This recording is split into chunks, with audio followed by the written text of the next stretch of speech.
Welcome back to another episode of the Miami Heat Roundtable. I'm your host, Amir, and I'm joined today by Ernest. You can find him at Miami Heat Talk. We also have Martel. You can find him at the Miami Heat Zone podcast. And we have Trent. You can find him at the Miami Heat Network. Plus, we're super excited today. We also have a very special guest joining the program. We have Tobin from the Tobin and Leroy Show. Thank you so much for joining us. Hey, thanks for having me, guys. Appreciate you. We appreciate you as well. So, Tobin, right now, two important extensions are looming in the next month. One is internal with Jimmy Butler. The other is external with Donovan Mitchell. I think these two events will dictate the direction that the Miami Heat will go this offseason.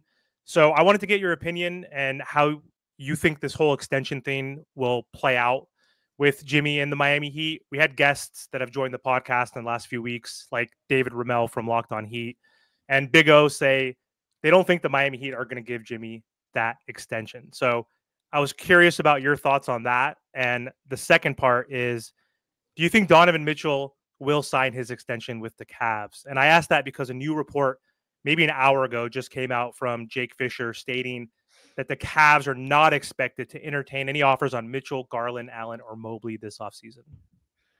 Yeah, I'll do the Donovan one first because I actually just did a hit from my channel on this one, because obviously that's, I think we all got the same national alert on it.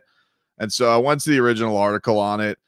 This is what I would say to that. One, if you listen to Colby Altman, their president of basketball ops, a couple of weeks ago, he's trying to put a good poker face on it. He doesn't think any of their guys need to be broken up. He thinks everything's good right now. Of course he does. He's got a very talented roster and doesn't feel like he wants to go another direction. I'm sure they could do all the talking into themselves that, hey, this can work with just a couple tweaks. I think that anybody who sees what Boston did, every GM is going to feel like they got the chips.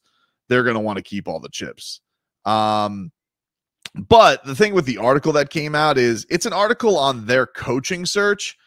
And I don't think any coach that you're going to want to search for, especially a James Borrego, who's a hot commodity name right now, who's in the mix for maybe your job and the Lakers job. You're not going to go in there and be like, yeah, but also Donovan Mitchell's not staying. Like, you want to put up a brave front. You want to put up like everything is okay with your organization. So I don't think it really says anything as of yet. I don't think we know with Donovan Mitchell, even with him, liking lake shots of Cleveland. Like, you can't go find the best shots on Airbnb to convince me that Cleveland is more beautiful than other places in the country. Like, that's not going to work for me. But I think that we've seen this, that with Donovan Mitchell already with the Utah thing, like, doesn't like to put the front up. Like, he's the bad guy. He's very much like in the ilk of a Damian Lillard, where he likes to be liked, but I think also likes to pull on the organization. So I don't have any intel on it. I just am not ready to throw the towel in on the Cavs thing yet, because I do think Donovan Mitchell also has to realize, like, hey, can this team actually do real winning here, even if I don't have a harmonious professional relationship with my backcourt, because my point guard's agent is going to try and steer him elsewhere, and they're already probably going to lead to other pieces leaving anyway. Or could I try and work my way to a place where I can play with my very good friend? So I'm not ready to put a pin on the Donovan Mitchell thing yet. Got it. Awesome. And again, the biggest looming internal extension is the Jimmy Butler piece. So just, do you have any predictions or thoughts on how that can end up? Because there's so many different ways that could end. And there's been always a situation. So what's your thoughts?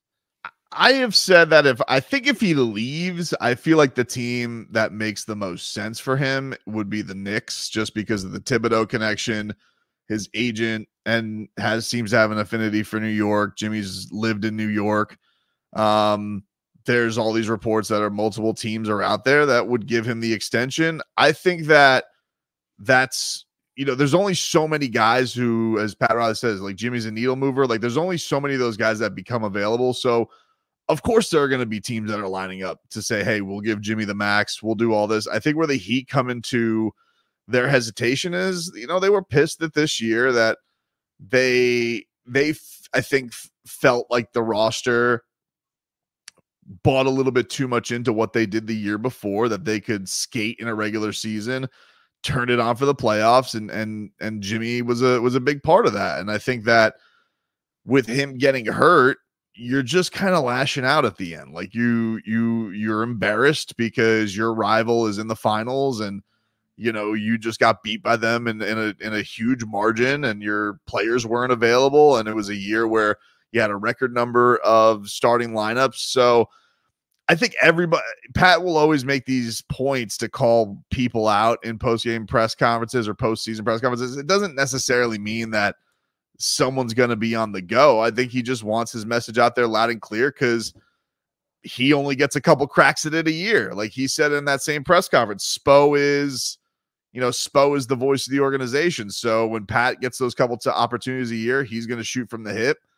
I don't know if they've made their decision on Jimmy yet. I think because with them, they are, they got black belts in knowing how to deal with Jimmy, and know that Jimmy can be a bit of a handful to handle at times. But normally the thing that sets it off the most is you didn't give Jimmy your money. It's never been an issue with the Miami Heat. They've always been willing to give him his money.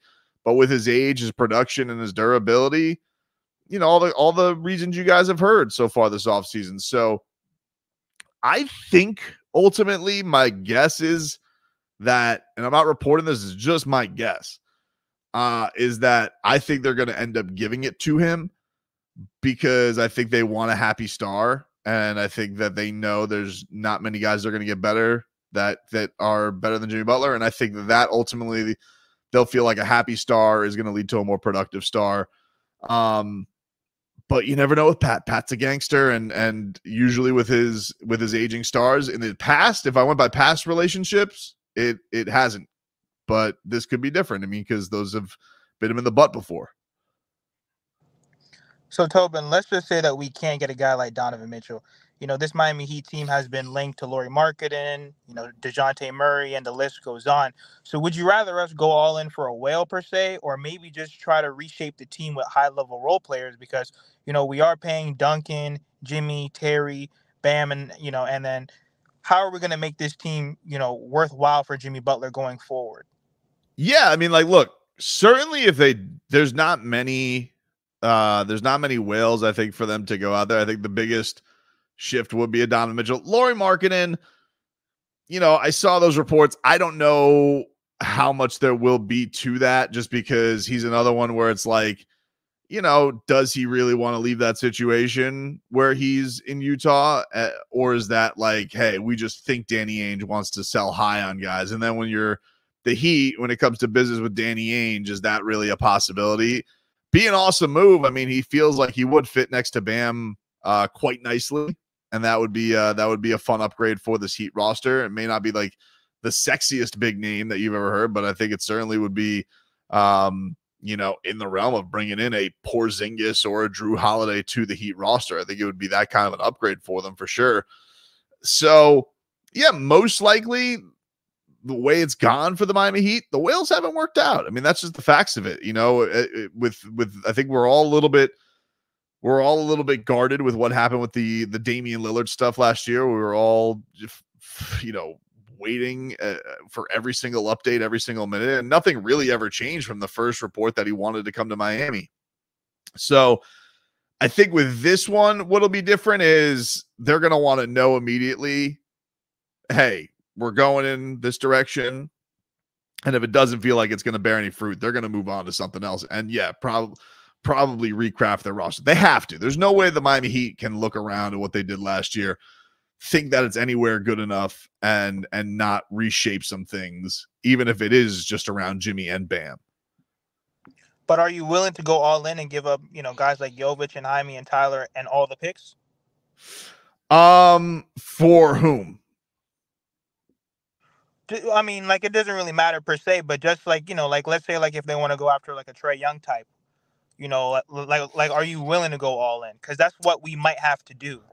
I would be willing to. I think if you're going to go make a big upgrade, I think this is going to be an interesting offseason, because I think it's the first offseason in a while that they have two pieces that aren't Tyler Hero that are going to be more attractive to teams than what typically we've gone into these thinking, oh, someone's going to want Tyler. I think Tyler's honestly probably going to have a pretty quiet off season because, you know, his value's probably never been lower. He missed half the season. He's got a big fat deal.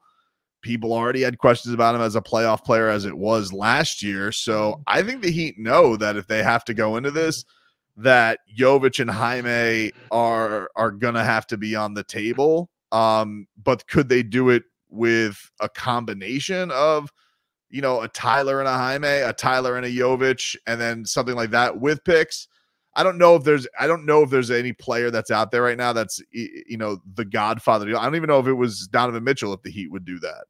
I think even you saw them last year with Damian Lillard. Like they had, you know, even with whatever the lack of communication was, they appeared to have their limit of what they wanted to really do for him. So I don't think there's going to be any guy out there short of like Joker, you know, Giannis or something really unforeseen that they would do that with.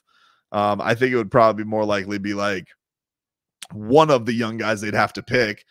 If I had to give you my opinion, who I'm less thrilled to part with, I'm a Jovic guy. It's nothing against Jaime. I love Jaime Jaquez, but if I had to pick one guy that I'd love to see his future bear out with the Heat, it would be Nikola Jovic. But they're both ballers, man. I mean, they both had really, really impressive seasons, and I think that's why people are putting this narrative on the Heat that their stuff is a lot better this year than it has been in years past. Great points, Donovan. Really some good stuff there, man. And I like how you're talking about some young pieces like Nikola Jovic and Jaime Jaquez, because that kind of segue into what I wanted to ask you. Now, I know we're talking about Jimmy Butler, Donovan Mitchell, other different guys about free agency, but we got something happening before free agency, and that's the NBA draft. So I know you hear a lot of names out there. You got big guys like Zach Edey, Kel'el Ware, Kyle Filipowski. You even got guards like Devin Carter, Jared McCain, Isaiah Collier.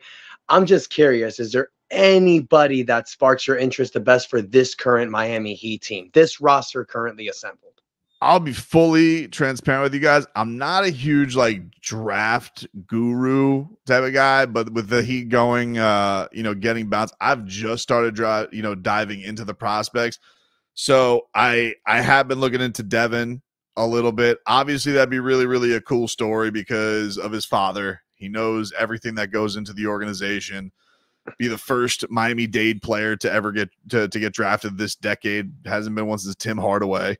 Wingspan for days, little bit of a weird looking shot, but has been effective. His scoring went up through the roof.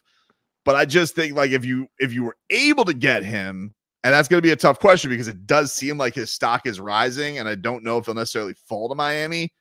That seems like a perfect type of fit just because of point of attack defense, perfect role into that point guard mode where they just need more there. They need, they need some guy to fill that void. As far as the bigs are concerned, I would, Ware is very intriguing. Shot blocker, I definitely think that there's elements there that you would love, but there's part of me that's like, he ain't gonna play this year though. Like I know how Spo is with his young bigs, and I don't feel like he's gonna give him a crack. So I'm always going to lead towards, with the Miami Heat still being in the spot of they're going to try and contend. I'm going to lean towards, do I think this guy is going to play anytime soon? And with Devin Carter, that one just seems like it would make the most sense, even though he looks like he might be out of their range, and Ware seems like a little bit more of a wild card. Like he's like all over the boards. I don't know where he's going to end up landing. And the other thing is, I don't know him. Again, I'm just hopping into this. What I'm reading is maybe some motor issues, maybe some like, hey, I don't know if you can get the motivation. Like, first off, if that's the case, like the Heat, I think they're going to have him in for a workout or have had him in for a workout. Boom. Like right away, the Heat are going to be like, hey, if you're going to come in here and you're going to back up Bam Adebayo for any minutes, or you're going to get minutes, you have to play balls to the wall. You cannot bring in a guy who's like up and down like this. And so I don't know. I don't know if they have time for a prospect like that, which is where maybe somebody like Edey falls into it, just because he's polished. He kind of just stays steady like this, even though maybe he's not as flashy. They also seem like sometimes the Heat get into a trend on certain drafts where, like, hey, they had success with Jaime.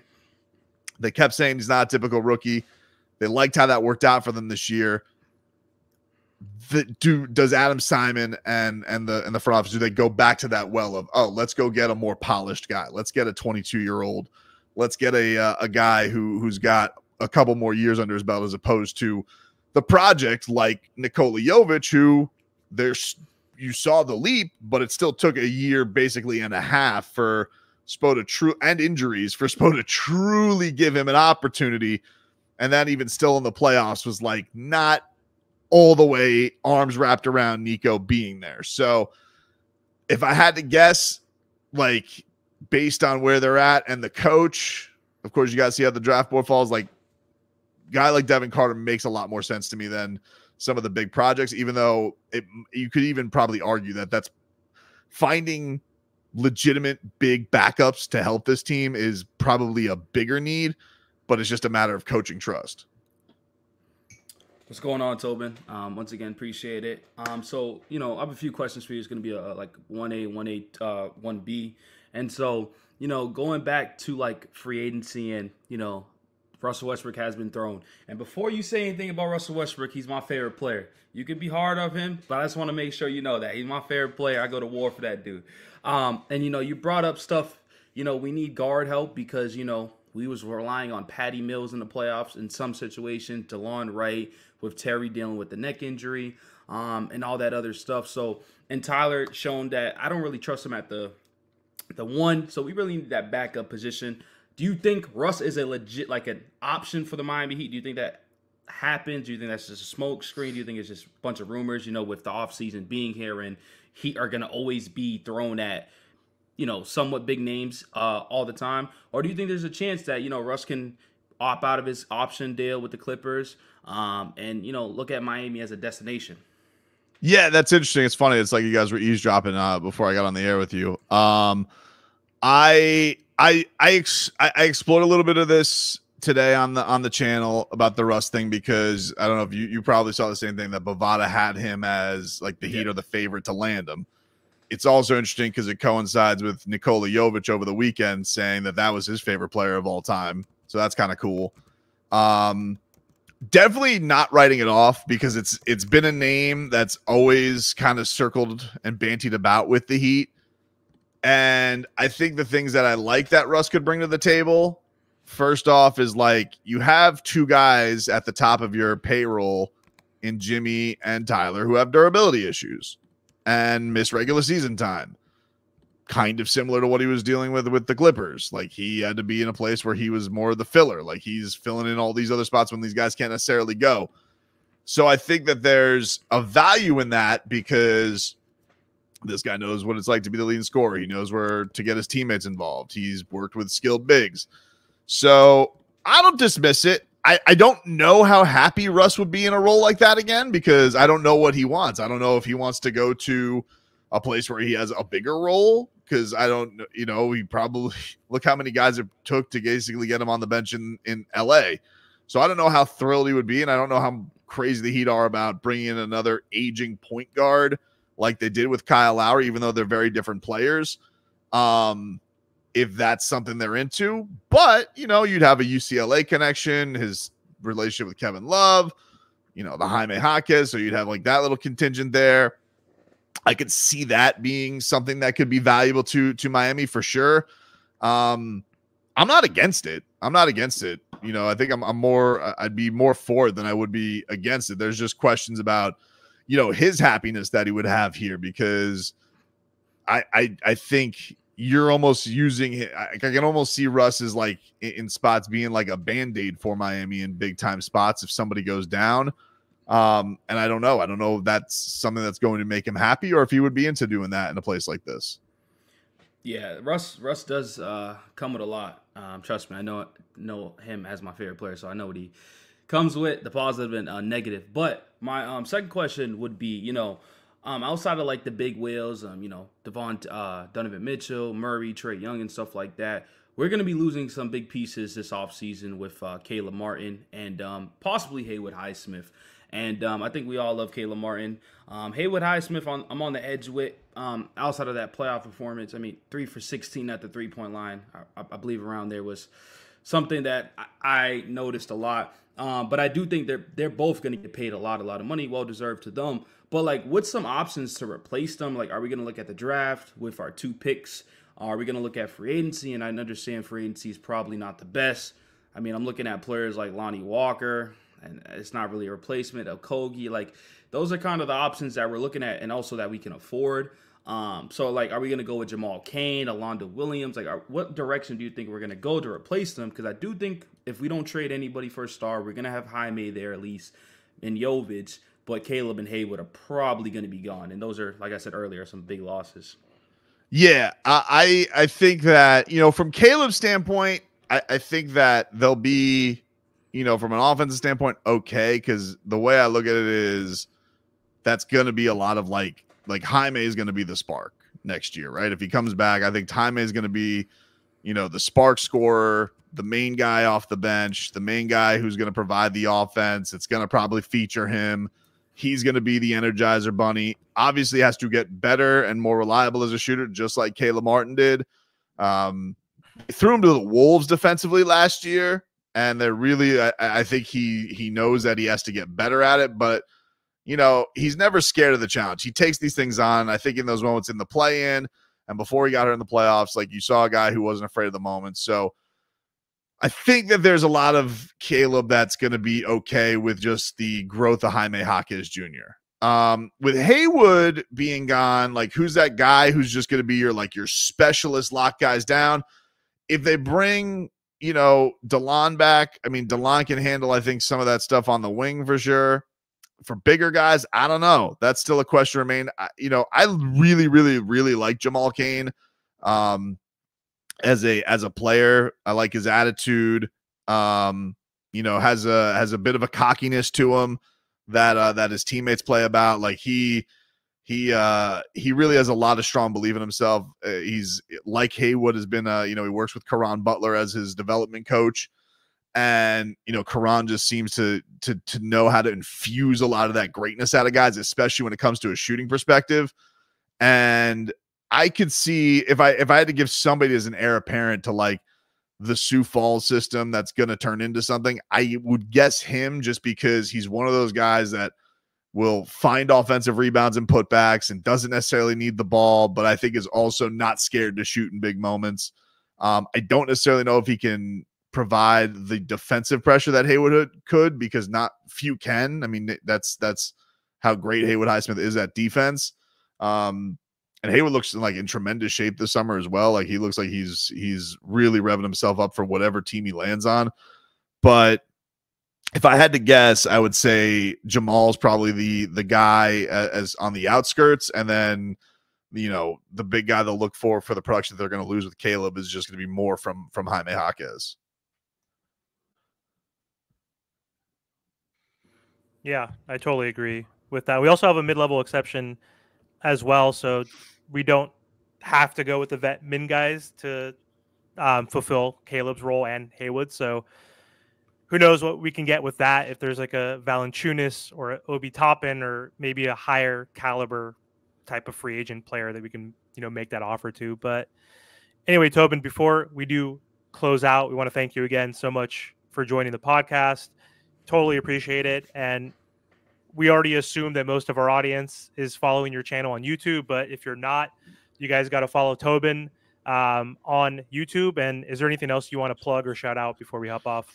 No, if you guys like my content, you guys can watch it on YouTube for sure. It's at Tobin Show. And then weekdays, 10 a.m. to 2 p.m. we're on, I do a radio show with my guy, Leroy Horde. Marcos, my producer, and JFIC, my video producer, all big Heat fans. Leroy. We're on the Heat's radio station. So, we'll do a lot of, we do 4 hours live every single day. We usually will talk Heat every single day at some point about something. I think today, because it's slim pickings right now, I think today we broke down Instagram posts from the Miami Heat, but we're just having fun. We're just waiting for this rat finals to end so we can get to the real business, because nobody really cares who wins between the Celtics and the Mavericks. We know what it is. Like, hopefully Boston loses, obviously, but I'm not thrilled that Mark Cuban's going to win either. Like, that sucks. It's a lose-lose. It's a lose-lose. It's a lose-lose. There's more lose for Boston. Like, it hurts more, I guess, if Boston loses, but I don't, I've already hit them with like 9 asterisks anyway. I'm not going to count this championship. It doesn't matter. So I'm fully just waiting for this to conclude and we can get into the real fun of this off season. Yeah. Let's also hope that if Boston does win, which we're not rooting for, Drew Holiday is the finals MVP and Jason Tatum is not, so we could show that he is not that guy, even though the NBA wants to make him one of the 3 faces of the NBA. So I just hope he doesn't win the MVP. There'll be some consolation to that if Boston does win, but who knows? KP is out, so Porzingis is out tonight. That I just saw an alert like 30 minutes ago. Dallas is better at home. Maybe DJJ, former Miami Heat player, can have a big game tonight defensively and hit some corner threes. And let's just hope that Dallas can win. That's all I'm hoping for at this point, because I can't stand the Boston Celtics at this point. So, but anyway, Martel, any last words for you before we close out? Thank you again, Tobin, for your time, and we definitely appreciate it. Make sure that you guys go to Tobin's channel, like, share, comment, subscribe, and thank you for all the support. Thank you, guys.